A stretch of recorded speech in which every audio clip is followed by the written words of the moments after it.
Welcome to Reflections, a program where we discuss values and virtues for the transformation of the individual and the society in general. I am Father George Ehusani, and I have a friend in the studio. He is Pastor Sam Ayedogbo. You're welcome. Thank you, Father. Pastor Sam Ayedogbo is the General Overseer of the Realm of Glory Church, and he's the convener of the Catalyst for Peace and Justice, a peace and justice initiative of his church that he is doing in collaboration with others, including myself. So, convener of the Realm of Glory, and convener of Peace and Justice. Convener Catalyst for Peace and Justice, CPJ. Yes, Catalyst for Peace and Justice, and General Overseer of the Realm of Glory. You are welcome to Luke's Terra, and you are welcome to our studio. Father, thank you for having me. This has been home away from home. Thank you very much. And I draw strength and inspiration every time I come. Thank you very much. Pastor Ayedogbo is this time here along with other experts to reflect on how to end violence against women and girls. Ending violence against women and girls. And it's part of your catalyst for peace and justice. Absolutely. It's a core aspect. It's a core aspect to end any abuse and harmful practices. Gender-based violence. And so on and so forth. Great. Now, Pastor Sam, in the last few months in this country, every day you wake up and the news is about 100 students kidnapped, 50 people killed, 20 people abducted, all kinds of violence. Then it used to be, before the last 1 year, it used to be Northeast mainly. In the last 1 year, and especially the last few months, most of the Northwest, from Zamfara to Katsina to Kaduna. Kaduna State has been a war zone. Plateau State, and so on and so forth. Niger State, I mean, up as we are speaking, at this point of this interview, the children of the Islamia school in Niger State are still being held. Daily. And literally, daily, not metaphorically or figuratively. Daily, people are being kidnapped, people are being abducted, people are being killed. Social media is awash with horrible stories and pictures, even for those who have the courage to look at those things of violence. How, as a Christian leader, how, as a leader of Christians and churches and pastors, how are you coping? I mean, I'm sure you do hear all this. How are you coping? How are your people coping? Yeah, Father George, thank you so much. This conversation is not about me and it's not about you, but I can't talk about how I'm coping without your factor. You are part of the way I'm coping, by providence, by divine orchestration. Because it got to a point that I crashed.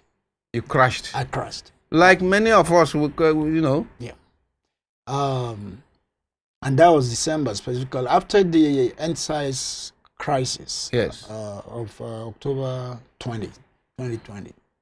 I couldn't sleep anymore. I couldn't eat. You were traumatized? Absolutely, I was traumatized. And my son was one of the organizers. He was there.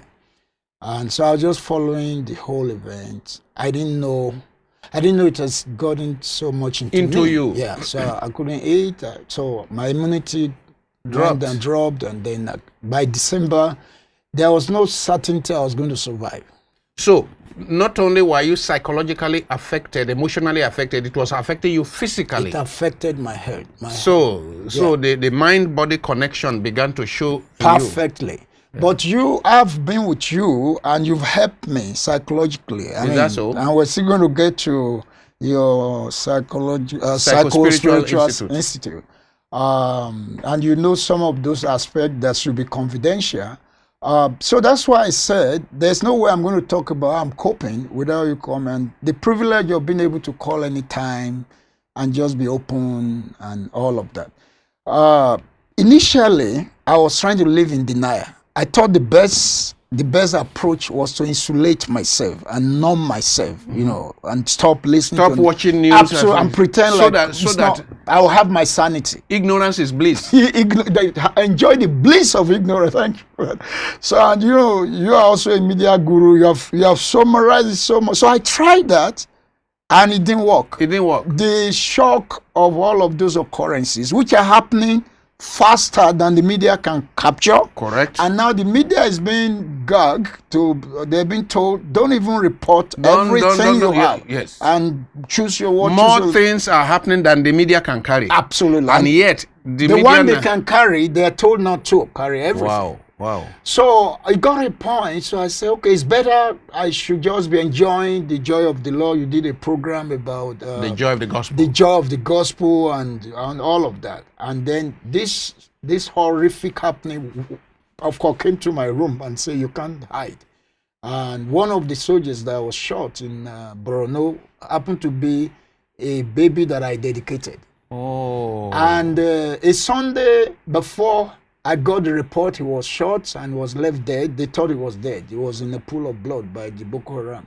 I was saying, church, that what is affecting us is the psychology of saying it's happening far away. So it's in the northeast. Yes, in the northeast, and that's their problem. And I said that is indicative that we're in spiritual darkness. Sure. Because when you are in the dark, what is close to you, you think is far. Yes. And then you'll be afraid of what is far. You'll be assuming it may be close. So, and I said because the people being killed, whether they're Christian or Muslim, are part of us. And then the following Sunday, the parent walked to my office and said, our son that you dedicated as a baby. Also, and I mean, they see the wound and all of the. Then you now saw that the problem is here. I couldn't run away from it. So we can go on and on.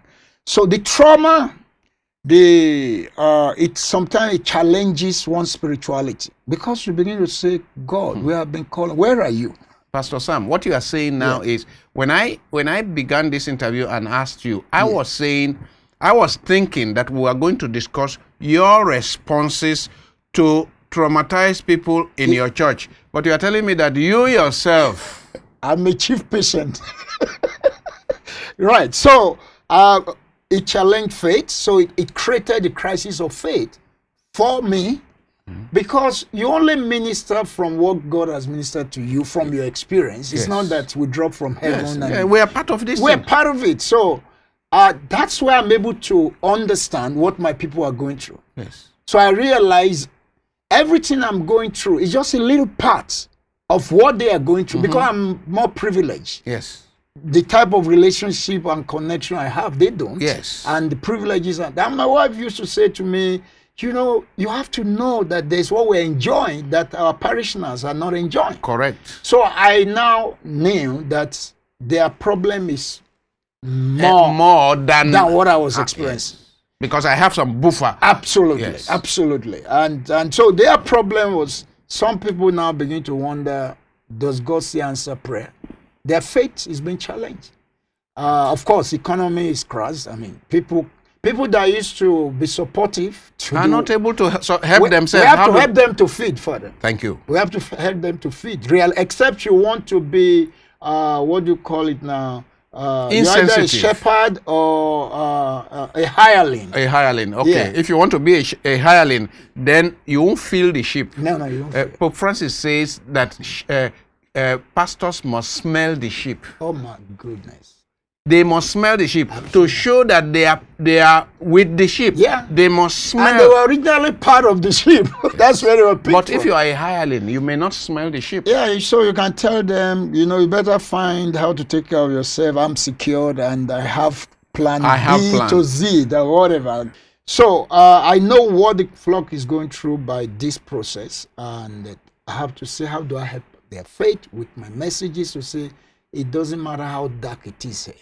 God is constant. It doesn't matter how dark it is. The darkest night is before dawn. Yes. So that's where hope comes in. Yes. And you have said to me, part of what we have to sell is hope. It is hope. When there is hopelessness. Yes. So, and then they begin to say, okay, you're giving me another perspective. then you reinforce their faith. You know that this celebrated St. Francis of Assisi, grant me a channel of your, make me a channel of your peace. Where there is despair, let me sow your hope.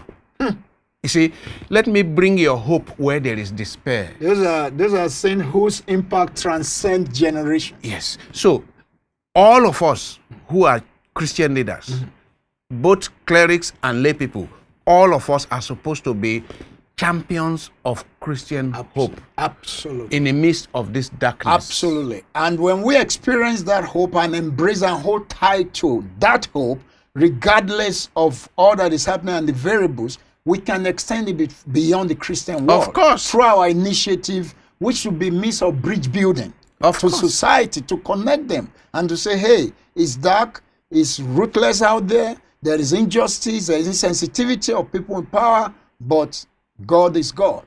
And we can see, like, I mean, there is when you are a champion of hope, that's right. When you go selling hope to people, it is not only those of your flock that will embrace the hope. Absolutely. People need to be given hope. I mean, living in this country, I had a chat, an interview, one of my interviews with Dr. Anthony Okoregbe that you know, and he says that Nigeria is a large chamber of trauma. Absolutely. Chamber. So there is a chamber, but inside the chamber is trauma. It's like a laboratory of trauma. It is trauma. It's trauma. Yeah, we're all trauma. And my brother, Father Richard, says that in Nigeria, that perhaps now we shouldn't be talking about PTSD, post-traumatic stress disorder. Okay. We should be speaking about ongoing trauma. Because we're not speaking of trauma that has passed. We are not out of the trauma. It's ongoing. It continues.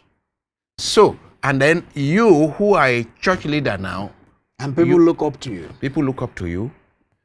What happened to you that you just described? That's why I say you need to speak with Father Richard seriously, because he specializes in the trauma of the pastor. That's Father Richard Ehusani. Yes. Your brother. The trauma of the pastor. Okay. Who happens to listen to people narrate their traumatic stories and how it eventually affects the pastor. And with many pastors not knowing that they are going down. With the narrative they're taking in. With the narrative they are taking in. Absolutely. Because you are indirectly being traumatized by when that family came, the child you dedicated, when that family came and told you that this young man has been shot in Meduguri. Yes. And I saw the bullet hole. Good. Yeah. So the trauma they were suffering as parents, you as auxiliary parents, you are carrying it. It came on me. It came on you.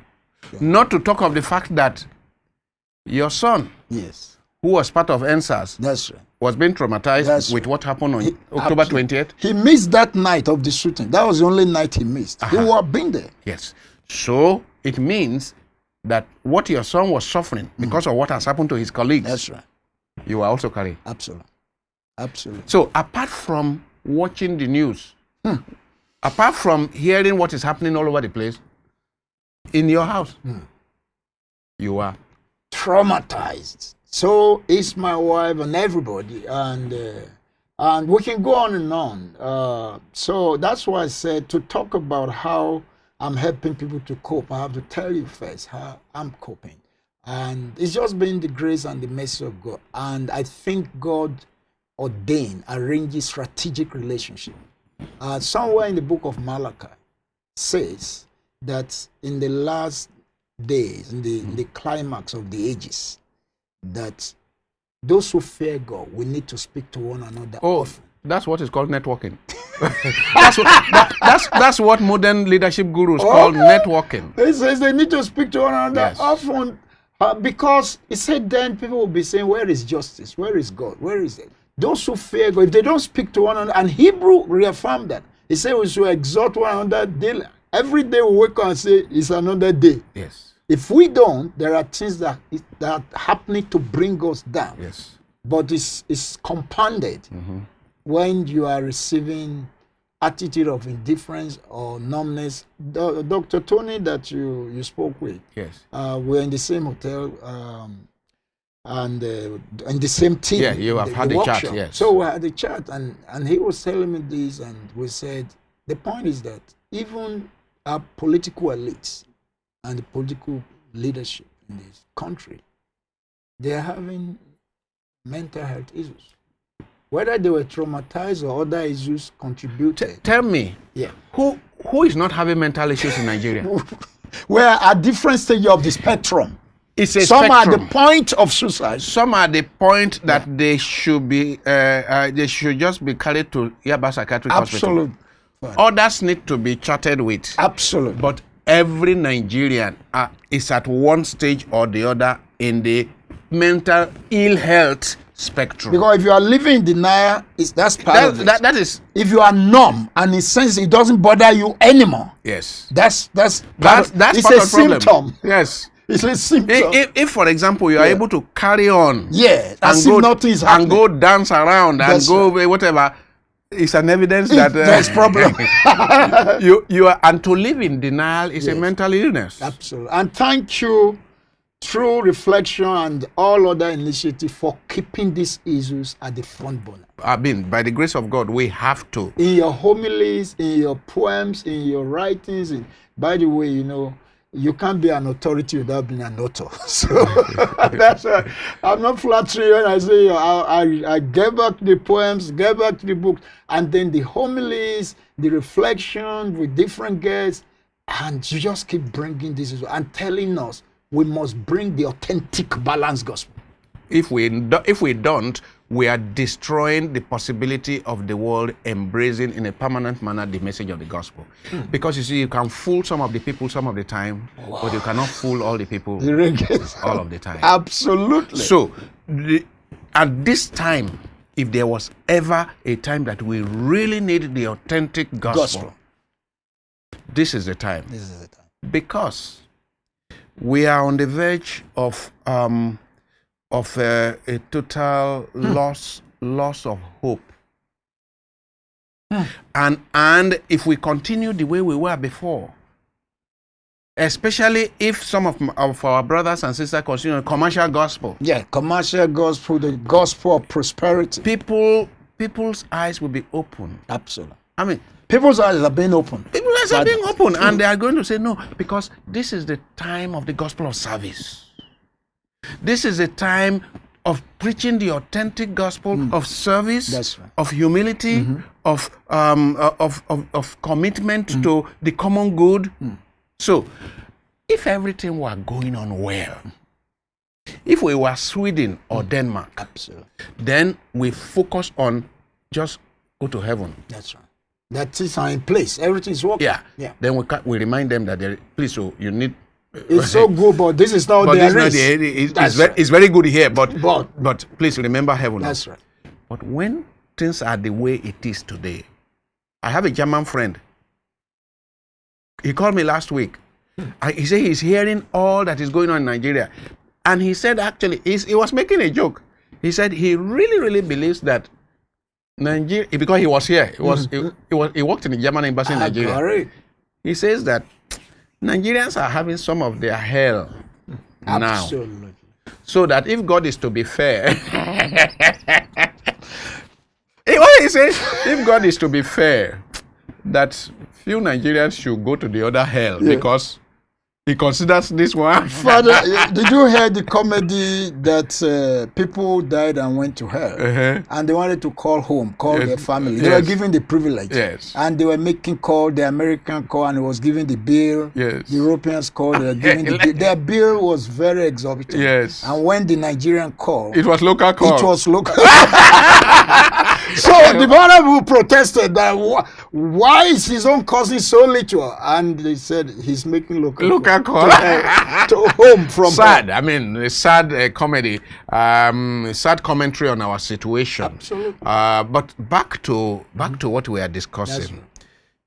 Your messages, your daily, weekly messages. How do you reflect on this so as to help people? I mean, Father Dominic did say to you when we talked to Father Dominic yesterday that he follows you on social media. So how do you reflect this hope this message to strengthen people, Yeah. this comfort, Yes.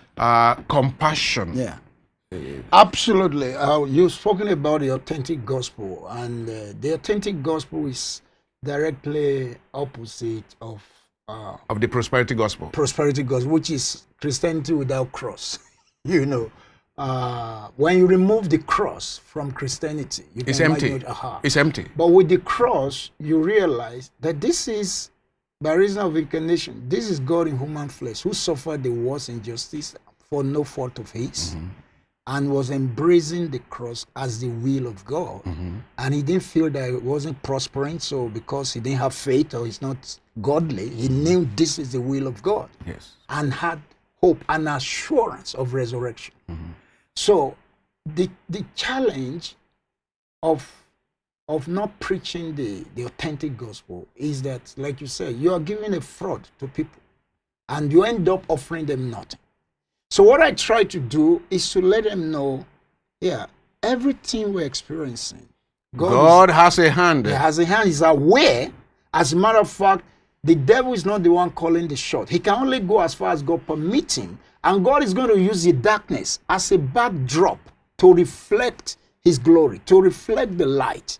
So that this is not where it's going to end. This is not. Absolutely. And then, well, of course, in the midst of it, you are putting hope, strengthening their faith. So I'm always And trying with to your catalyst for peace and justice, you are supporting those that need support. I was going there. So this is where actually my journey and pilgrimage to the Roman Catholic, world was through this initiative of Catalyst for Peace and Justice initiative. When the Lord gave me the inspiration with some others, I was looking for a role model. So I was directed to Reverend Father in Ijebu, John Patrick, Yes. and he's a veteran in that world. And from there, I was directed to Luxterra. I was directed to Bishop Kuka. I went to Bishop. He hosted me. You have to take me back because I ran away because I wasn't prepared for the assignments he had for me. I felt I still needed more nurturing. But I mean, the way I was receiving you and Father Dominic. So the initiative now help us to bring the balance that we're not just trying to strengthen faith and give hope. We're dealing with the felt need of the people. And that dealing with the felt need of the people is a constitutive part of preaching the gospel. You see, the Catholic Church had a synod in 1971. That's right. And that synod came out with a declaration. Yeah. The synod, the title of the report of the synod is called Justice in the World, Absolutely. De Justitia in Mundo. In And it Latin. says, work for justice and for the development of people is a constitutive part of evangelization or the preaching of the gospel. Absolutely. That from that moment we were being taught to say, look, it is not an optional extra. That look, after preaching the gospel, I help the poor. It's not an external. It's not an option. No, It's not an appendix. it's not an appendage. It is a constitutive part. Means it is. An integral part. Thank you. So you And either use the word constitutive or integral. part. It means it is part of what makes the preaching of the gospel. Absolutely. So- it's another way of preaching the gospel. Yes. So Jesus Christ saw the crowds following him, and he looked at them, and they were like sheep without shepherd.